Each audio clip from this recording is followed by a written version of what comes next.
주님의 부활이 베푸시는 변화의 은총이 여러분과 여러분의 가정, 특별히 우리 자녀 손들에게 함께 하시기를 기도합니다. 오늘은 어버이 주일인데 우리 모두가 하나님께서 우리를 세상에 보내시기 위해 통로로 택하신 우리들의 부모님을 깊이 생각해 보시는 그러한 날이 되기를 바랍니다. 어머니 날을 특별히 법적으로 제정한 것은 미국에서였습니다. 1914년에 우드로우 윌슨 대통령 때에 그렇게 됐다고 하니까 100년이 조금 넘은 역사를 가지고 있습니다. 근데 미국에서도 그냥 대통령이 임의로 정한 것이 아니고 1904년에 안나 잘비스라고 하는 여성이 돌아가신 어머니를 기리고자 어머니께서 평상시에 아주 좋아하시던 흰색 카네이션 꽃을 어머니 무덤 주위에 심었답니다. 그리고 본인도 스스로 어머니의 그 기억을 갖기 위해서 모든 공적인 모임에 갈 때마다 가슴에 흰색 카네이션을 꽂고 그렇게 참여했다는 거죠. 주변의 사람들이 그게 도대체 뭐냐? 그랬더니 어머님이 이 꽃을 좋아하셨고 내가 어머니를 기억하기 위해서 이렇게 하고 다닌다. 그랬더니 주변의 모든 사람들이 다 좋아했던 것 같습니다. 그래서 당신 어머니만이 아니고 우리 모든 어머니들을 기리고 또 추억할 수 있는 그런 날을 만드는 게 어떠냐 해서 어머니 날이라고 하는 것이 만들어졌다는 거죠. 그리고 이제 그걸 홍보하기 위해서 집회도 개최하고 입법 활동도 하고 뭐 이렇게 했는데 그 어머니 날을 제정할 것을 위한 그 집회를 모일 때마다 참여하는 사람들에게 어머니가 살아계신 분들에게는 붉은색 카네이션을 나눠주고 어머니가 돌아가신 분들에게는 흰색 카네이션을 나눠주어서 달고 참여하도록 그렇게 권면했다는 것입니다. 그래서 지금도 그 미국에서는 윌슨 대통령이 5월 둘째 주일을 어머니 날로 공식적으로 정한 이래로 어머니 날에는 교회도 그렇더군요. 붉은 카네이션, 흰색 카네이션, 이거 서로 단 사람들이 다 다른데 그렇게 달고 행사도 진행하고 또 가족 모임도 하고 그런 거를 봤습니다. 지금 전 세계에서 서로 날짜는 다르지만 100개국 이상이 어머니 날을 공식적으로 갖고 있다고 그렇게 통계가 알려주고 있습니다. 우리나라에도 1956년에 아마 미국의 풍습을 따랐을 것 같은데 5월 8일을 어머니 날로 제정했고 1973년에 어버이날로 개칭해서 아버지가 소외되니까 힘들었겠죠. 그래서 어버이라고 하는 단어를 만들어내면서 어버이날로 개칭해서 오늘에 이루고 있습니다. 우리가 풍습을 받아들이면서 잘못 왜곡한 거는 카네이션을 부모님에게 달아드리는 거다 그렇게 알고 있는데 원래의 것은 부모님에게 달아드리는 것이 아니고 카네이션은 자기 어머니를 생각하면서 자기 가슴에 다는 거다라고 하는 거예요. 이 자리에도 아마 안다신 분들은 나는 부모가 아니어서 내 자녀가 없어서 이런 생각을 하시는 분 계신데 곰곰이 생각해 보면 자기 가슴에 다는 게 맞는 것 같아요. 자녀가 없는 사람은 있어도 부모가 없는 사람은 한 사람도 없잖아요. 부모 없이 올 수가 없잖아요. 그러니까 부모님 생각하시면서 여러분 가슴에 꽃을 다시고 더 중요한 거는 부모님에게는 꽃을 다는 대신에 부모님에게는 중요한 선물, 마음의 선물 말고 무거운 진짜로 중요한 사랑의 선물을 하시는 것이 제대로 된 어머니 날 지키기다, 부모님의 날 지키기다 하는 것을 기억하시기 바랍니다. 모든 부모님들은 자녀들의 사랑의 선물 그리고 감사의 마음을 받으시면서 기뻐하시는 날이 되기를 바라고요. 또 모든 자녀들은 부모님의 흘리신 눈물의 기도, 사랑과 수고의 삶, 헌신의 삶을 감사하는 날이 되기를 바랍니다. 아울러 정말로 중요한 것은 지금까지 우리에게 부모님을 주셨고 또 그 부모님이 자녀들을 위해 눈물의 기도를 드리게 하셨고 사랑과 헌신의 삶을 살게 하신 것에 대해서 위로하시고 칭찬하시는 우리 주님의 위로를 받는 귀한 날이 되시기를 부탁을 드리겠습니다. 그래서 오늘 이 시간 우리가 하나님의 은혜와 사랑을 전하면서 우리들의 부모님을 잠시 회상하는 시간을 갖도록 하겠습니다.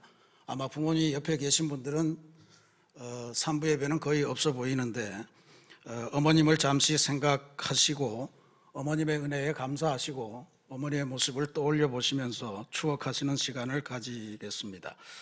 모든 어버이 여러분 정말 수고 많이 하셨습니다. 하나님의 위로를 받으시길 바라고 자녀들의 감사를 깊이 받으시기 바랍니다.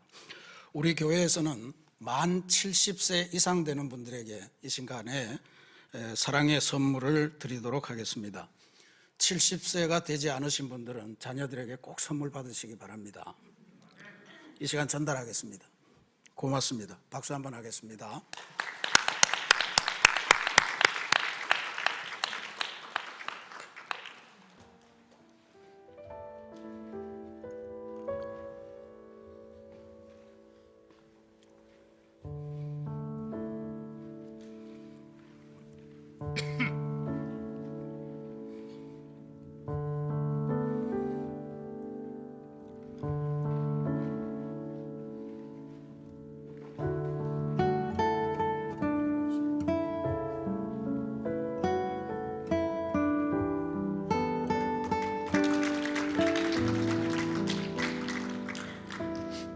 잘 발견하셨네요. 네, 다시 한번 감사드리고 계속해서 효성이 지극한 자녀들 되시고 또 주어진 삶에 자녀들로 인해서 감사하시는 부모님들이 되시길 바랍니다. 오늘 어버이날인데 우리가 이렇게 사회적으로만 지낼 것이 아니죠. 특별히 우리 모두가 그리스도인 되었으니까 하나님께서 원하시는 부모상은 무엇일까 하는 것에 대해서 오늘 한번 묵상하도록 그렇게 하겠습니다. 최근에 이제 새로운 정부도 출범을 준비하면서 총리와 장관들을 검증하는 청문회가 열리고 있어서 사회적인 관심이 집중되고 있습니다만 예전 청문회와는 달리 여러 가지 할 말이 많습니다만 다 접고 우리가 어버이 주일을 맞이하면서 유달리 우리 가슴 속에 부각되는 내용이 있습니다. 바로 아빠 찬스, 엄마 찬스라고 하는 새로운 개념입니다. 부모가 자식 사랑하는 것에 한계가 있겠습니까만 너무나도 숭고한 행위입니다만 지금 우리 사회 지도층들 어쩌면 우리 스스로도 갖고 있는 자녀 사랑의 풍조 이것에 대해서는 우리 기독교인의 입장에서 신앙적인 성찰이 필요한 시점이 아닐까 하는 생각을 강렬하게 갖습니다. 지금 사회적으로 지탄이 되고 문제가 되는 자식 사랑, 소위 아빠 찬스, 엄마 찬스의 핵심은 사회적으로 지도적인 위치에 도달한 사람들이 자신들의 지위와 권력 이런 것들을 이용해서 자기 자녀들에게 특혜를 베푸는데 비정상적인 경로와 방법을 통해서 특혜를 베푼다는 데 있는 것 같습니다. 이를테면 굉장히 어려운데 그냥 자기 자녀이니까 합격시킬 수 있는 권한이 돼서 합격시켜버리고 또 아주 좋은 경제적인 이득을 주는 장학금 같은 게 있는데 그게 자기 자녀에게 혹은 자기 가족에게 먼저 가도록 배정을 해버리고 이런 것들이 사회적으로 지탄을 받고 있습니다. 문제가 아닐 수 없죠. 우리 부모님 속에서도 이 자리에 계신 대부분이 그런 생각을 가질 텐데 나도 저런 기회를 한번 가져봤으면 하는 부모님들이 많이 계실 겁니다. 그런 찬스조차 베풀 능력과 지위를 갖지 못한 많은 부모님들이 얼마나 큰 상실감을 느낄까. 또 자녀의 입장에서 봐서는 어떤 자녀들은 그렇게 쉽게 어렵다는 의학 전문 대학원 이런 데도 쑥쑥 들어가는데 우리 부모님은 뭐 하고 계셨을까? 이렇게 실망하시는 분도 계시고 이래저래 또는 그런 것에 대해서 유혹도 느끼게 되고 이런 것들이 지금 우리 사회에 번져가고 있는 현상인 것 같습니다.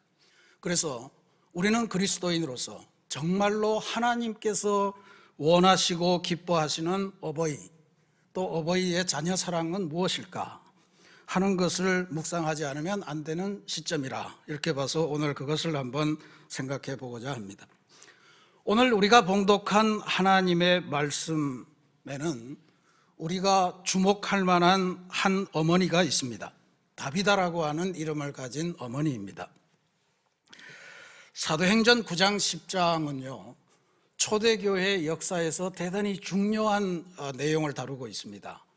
사도행전 9장의 대부분은 초대교회의 최대 신학자고 최고의 신학자이고 최고의 선교사인 사도 바울이, 그러니까 바울이라는 사람이 유대교인에서 기독교인으로 회심하는 과정을 다루고 있어요. 이건 정말 획기적인 일입니다.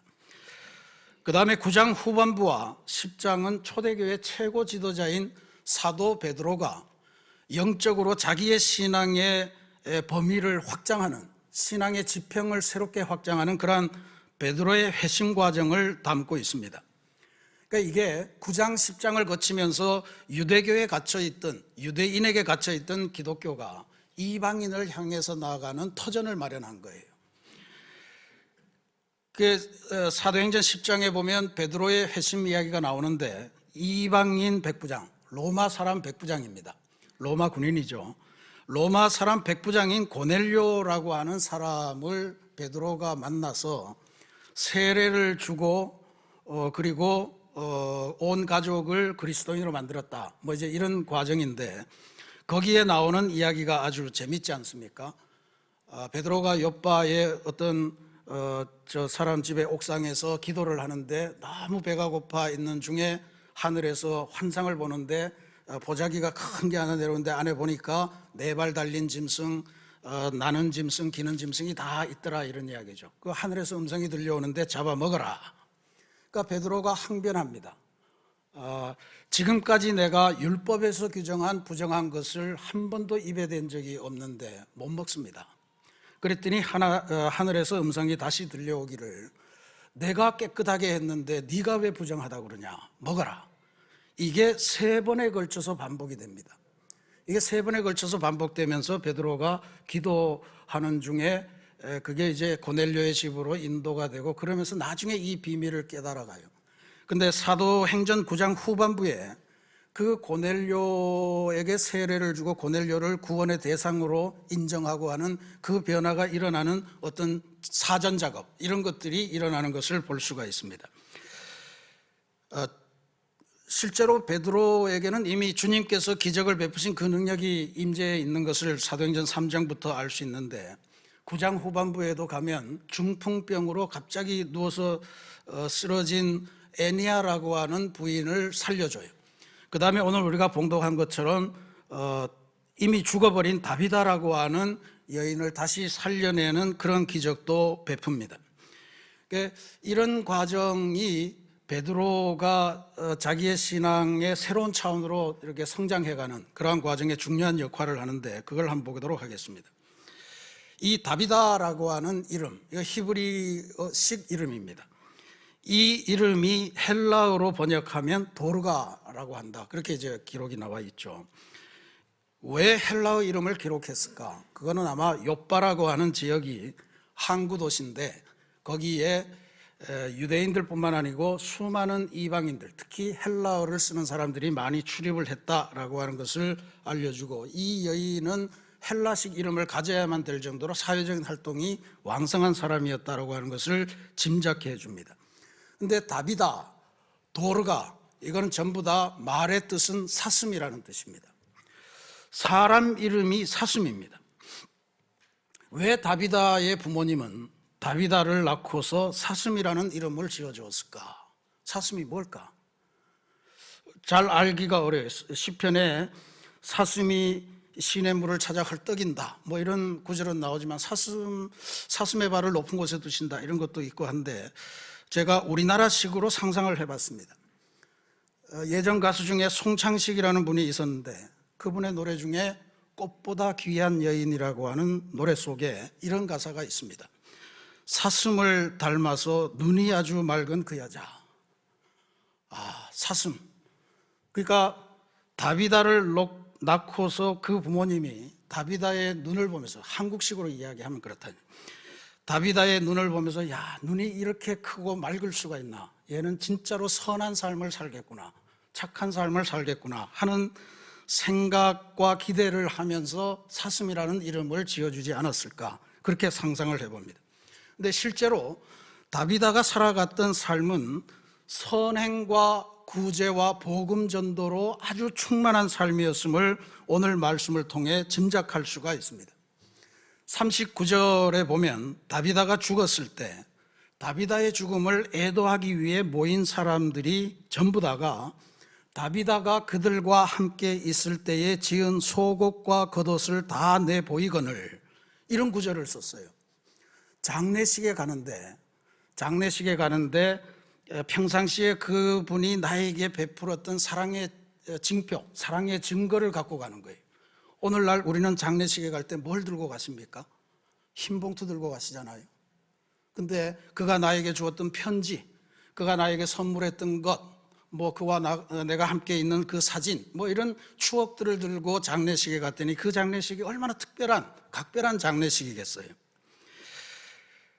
그들과 함께 있을 때에 지었던 속옷과 겉옷을 다 내보였다, 그렇게 이야기를 하잖아요. 저는 이 구절을 읽을 때마다 다비다의 삶도 그렇거니와 다비다가 살았던 그 시대의 교회의 삶이 어떠한가 하는 것을 능히 짐작할 수가 있습니다. 이게 지금 우리가 성령 강림절 이후에 초대교회 공동체가 어떻게 변화 발전하는가 하는 양상을 사도행전 2장, 3장, 4장 이렇게 쭉 보시는데, 거기 보면 중요한 변화가 하나 나타나요. 성령이 성도들에게 충만하게 임하기 시작하니까 가진 사람들이 자기의 집과 밭을 팔아서 교회에 봉헌하고 그것으로 교회 안에 있는 가난과 구제를 해결하려고 한 시도입니다. 그러니까 유무상통이라고 그러죠. 있는 사람과 없는 사람이 다 같이 생활을 공유하면서 누리는 거예요. 그러니까 그러고 나서 그 공동체가 떡을 함께 나누는 그런 공동체로 발전하게 됩니다. 옛날의 떡은 단순히 성찬식만 아닙니다. 애찬식이에요. 같이 식사를 하는 그룹이에요. 그러니까 있는 사람 없는 사람이 전부 다 모여서 재산을 공유하고 같이 밥 먹고 하는, 같이 기도하는 이런 새로운 공동체가 만들어졌다는 거죠. 왜 옷이라고 못 나누겠습니까? 옷도 중요한 것이었거든요. 겉옷은 그 사람의 추위를 막아주는 중요한 도구고 또 재산 목록 아닙니까? 그리고 속옷도 만들어줬다라고 하는 것도 대단한 것 같아요. 예수님께서 십자가에 처형당하실 때 사형을 집행하던 사람들이 예수님의 속옷 놓고 서로 제비 뽑고 막 서로 가져가겠다고 하잖아요. 속옷이 중요했다는 거거든요. 그러니까 그런 상황 속에서 오늘날보다 옷이 대단히 귀했고, 옷이라고 하는 것이 거의 생명을 지키는 수준의 일이었는데 다비다가 그 일을 했다는 거예요. 다비다가 사람들의 추위를 막아주고 사람들에게 보다 평안한 삶을 하기 위해서 겉옷도 만들어주고 속옷도 만들어서 사랑을 베푸는 삶을 살았다. 그리고 그게 나에게 행했었다 하면서 사람들이 다 제각기 그 옷을 가지고 온 것이에요. 교회 안의 사람들만 그랬을까? 여기에 보면은 과부들이라고 그렇게 특별히 콕 찍었습니다. 주변의 모든 이웃들, 특별히 어려운 삶을 살던 보호막이 전혀 없던 과부들이 다비다가 지은 옷에 의존해서 살면서 주님의 사랑을 발견하고 교회로 인도되었으리라 라고 하는 것은 우리가 충분히 짐작할 수가 있습니다. 이렇게 다비다는 삶의 한복판에서 이웃을 생각하고 이웃의 어려움을 주님의 사랑으로 자기가 가진 재능과 재산을 들여서 나누었고, 또 무엇보다도 중요한 것은 그 사랑을 주변 사람들이 다 인정하고 이해했고 감사해야 했다는 거죠. 장례식에서 모든 사람들이 한결같이 다비다가 내게 은혜를 베풀었어요, 나는 다비다 때문에 여기서 살아요, 전도의 사람이라고 그렇게 추억하면서 자기에게 전해준 그 사랑의 용품을 들고서 그렇게 함께 그 다비다의 삶을 애도하는 그러한 광경을 우리에게 보여주는 겁니다. 오늘 우리 그리스도인들이 살아가면서 정말로 본받아야 될 그런 삶이 아닐까 하는 면에서 우리가 다시금 볼 필요가 있습니다.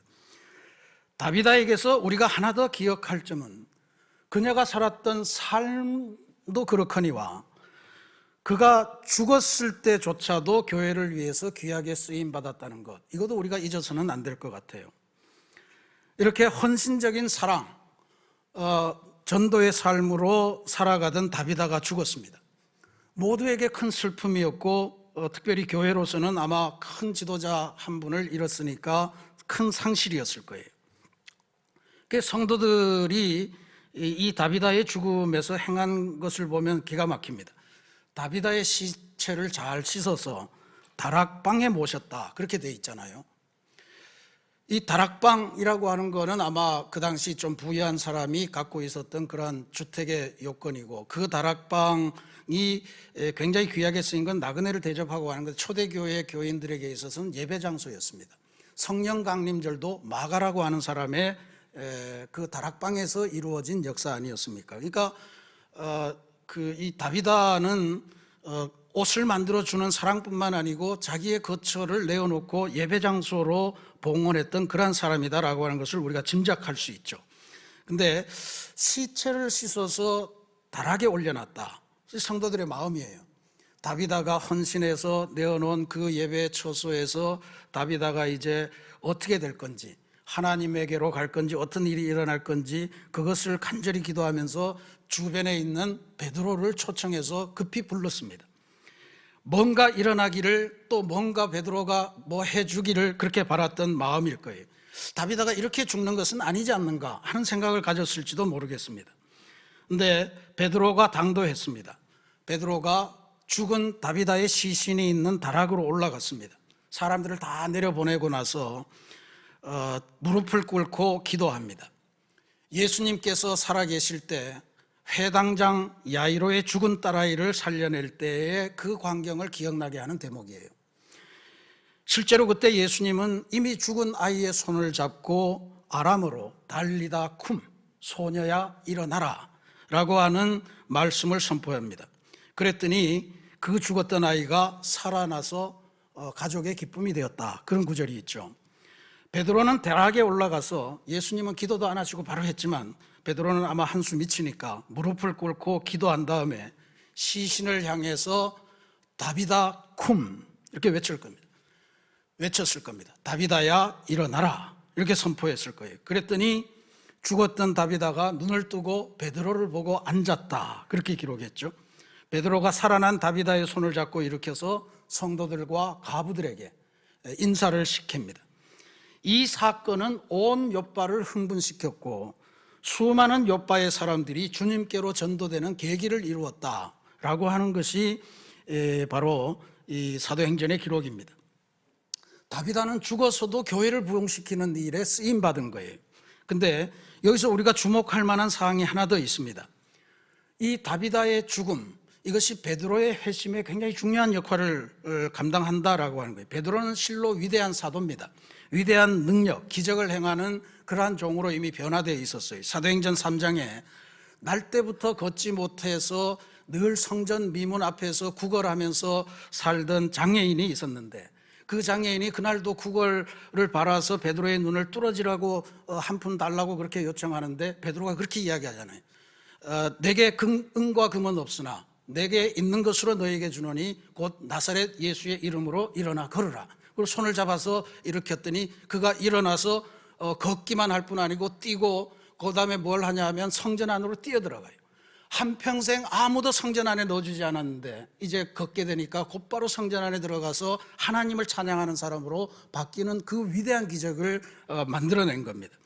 그러고 나서 중풍병자 에네아도 고치죠. 지금 다시 죽었던 다비다를 다시 살리죠. 이런 위대한 정말 능력의 종인데, 베드로에게도 한 가지 부족한 점이 있었습니다. 그게 뭐냐 하면 유대인이라고 하는 그 관습과 편견이었어요. 예수 그리스도 부활의 구원의 역사는 오직 유대인에게만, 율법이 규정한 성스러운 사람들, 거룩한 사람들에게만 일어나는 일이다라고 하는 그 편견이었습니다. 그러니까 이방인은 구원의 대상이 아니고 지옥의 땔감으로 여기는 그 유대인의 사고방식을 그대로 갖고 있었던 거예요. 그래서 사도행전 10장에 아까 말씀드린 그 환상 속에 뭐 4발 달린 짐승, 날짐승, 길짐승, 이게 전부 다가 율법에 부정하다고 규정된 거기 때문에 아무리 하나님이 주셔도 저는 못 먹습니다 라고 이야기를 했던 거 아닙니까? 근데 지금 그 베드로가 그 베드로가 다비다의 시신 앞에 무릎을 꿇고 있는 거예요. 시신은 율법에 따르면 부정한 존재입니다. 그래서 시신을 가까이 하면, 터치하거나 옆에 근처만 가도 그 사람은 정결 예식을 범하고 일정한 기간 동안 사회적인 격리를 해야 됩니다. 자가격리해야 되는 거예요. 그런데 지금 베드로가 그런 상황에 처해 있는 거죠. 베드로는 이미 주님께서 죽은 야이로의 딸을 살려낼 때도, 또 친구인 나사로를 죽음에서 살리실 때도 그 옆에서 직접 보면서 감동했지만, 그 속에 시신이 부정한 건데 저걸 저렇게 만지시나 하는 생각에는 변함이 없었던 것 같아요. 근데 그랬던 베드로가 지금 변화되고 있는 거예요. 다비다의 시신 앞에서 성도들이 간곡히 요청하니까 하나님의 능력을 의지하면서 다비다의 시신 앞에 앉아서 하나님께 구원을 기도하고 있는 것입니다. 이것이 초대교회가 이방인을 향해 문을 열게 되고 이방인도 세례받고 구원받을 수 있다라고 하는 위대한 사건의 출발점이 되었던 고넬료 세례 사건의 영적인 바탕이 되었다고 하는 것을 우리가 기억해야 됩니다. 다비다는 죽어서도 교회의 부흥, 교회의 확장의 기틀이 되었고, 기도로 다시 살아나면서 모든 슬퍼하는 사람들에게 기쁨이 된 존재가 되었다는 것, 그래서 초대교회 부흥의 위대한 스토리가 되었다라고 하는 것을 우리가 잊어서는 안 될 겁니다. 다비다의 삶과 죽음, 이거 굉장히 위대하지 않습니까? 이게 오늘 우리 어버이들, 믿음의 어버이들이 살아야 될 삶, 우리 자녀들에게 보여줘야 될 삶이다. 저 그렇게 믿어서 여러분에게 권면합니다. 사랑하는 우리 새신교회 성도 여러분, 그리고 모든 어버이 되신 성도 여러분, 그리고 앞으로 어버이가 되실 성도 여러분, 우리는 과연 어떤 어버이가 되어야 할까요? 자식들에게 도대체 무엇을 남겨주고 전해주는 어버이가 되어야 될까요? 최근에 관심을 끌고 지탄을 받는 엄마 찬스, 아빠 찬스, 이런 것들로 우리 자녀니까, 내 자녀니까 인생의 특권을 쉽게 얻도록 그렇게 비정상적이더라도 그렇게 길을 알려주는 것, 그게 온전한 자녀 사랑일까요? 부모가 준 찬스로 기회를 일찍 잡은 자녀들이 범하는 숱한 반사회적인 행각을 우리가 이미 잘 알고 있지 않습니까? 세상 무서운 것 없이 자라서 법도 눈 속에 없고 사람 위아래도 가릴 줄 모르고 사회 질서도 무시하고 망나니처럼 아무런 범죄나 마구 저지르고 사고가 일어나면 부모가 나서서 수습해주는 그런 특권층의 자녀들의 삶을 설마 우리가 부러워했어야 되겠습니까? 우리는 우리에게 주어진 아빠 찬스, 엄마 찬스를 어떻게 사용해야 될까요? 이렇게 세속적으로 사용해야 되겠습니까? 우리는 우리에게 주어진 아빠 찬스, 엄마 찬스를 하나님을 아는 데에 사용하는, 그 방법을 가르치는 일에 사용하는 그런 부모들이 되었으면 하는 바람으로 권면드립니다. 하나님을 아는 것이 지혜의 근본이라. 이것을 우리들의 자녀들에게 알려주고, 그것이 인생에서 가장 중요한 것임을 알려주고, 또 그 삶을 직접 살아서 삶의 새로운 차원을 보여주는 그러한 스승으로서의 어버이가 될 수 있기를 간절히 바랍니다. 훗날에 우리 자녀들이 우리 아빠는 그런 믿음의 삶, 사랑의 삶, 그리고 헌신의 삶을 통해서 내 삶의 스승이 되셨어. 우리 엄마는 그 엄마의 사랑이, 그 엄마의 믿음이 내 삶의 스승이 되어서 지금의 나를 만들었어. 이런 고백을 우리 자녀들이 한다면 그거야말로 가장 아름답고 가장 존경할 만한 최고의 부모가 아니겠습니까? 우리가 이따 봉헌 찬송을 부르겠습니다만, 주요한이라고 하는 우리나라의 아주 초창기 기독교 시인으로 유명하신 분은 우리가 어머니를 기억할 때 수많은 걸 기억하겠지만, 우리의 삶이 홀로 되어서 외로울 때, 우리의 삶이 지칠 때, 우리가 쓰러져 있을 때 우리에게 힘을 주는 어머니에 대한 기억은 뭘까? 그는 이렇게 고백합니다. 그 사랑이 언제든지 나를 감싸줍니다. 어머님이 읽던 성경책, 그 성경책 안에 손때 남은 구절마다 어머니의 모습을 본 듯합니다. 내가 힘겨워 어려워할 때마다 어머님이 부르시던 찬송 소리와 기도 소리가 귀에 살아옵니다. 이렇게 고백을 하는 거예요. 수많은 기억들이 있지만 그에게 집을 넘겨주고 통장을 넘겨주고 이런 것보다는 어머님이 기도하시던 그 소리, 어머님이 찬송하시던 소리, 어머님이 밑줄고 읽으시던 성경책의 그 구절이 내게 힘을 주고 내게 다시 새로운 삶을 살도록 이끌어 주신다라고 하는 위대한 고백이에요. 다비다의 삶을 보면서 살아서는 사랑의 삶, 죽어서는 믿음의 삶으로 교회를 부흥시키고 하나님의 나라를 확장하고 믿음의 새 역사를 열어가는 삶이야말로 자녀들에게 우리가 전해줄 가장 위대한 선물임을 알아차리는 부모님, 그래서 삶의 하나님으로 말미암아 삶의 새로운 차원이 열릴 수 있음을 알려주는 스승 같은 어버이들이 다 되시기를 주님의 이름으로 축원합니다. 같이 기도하겠습니다.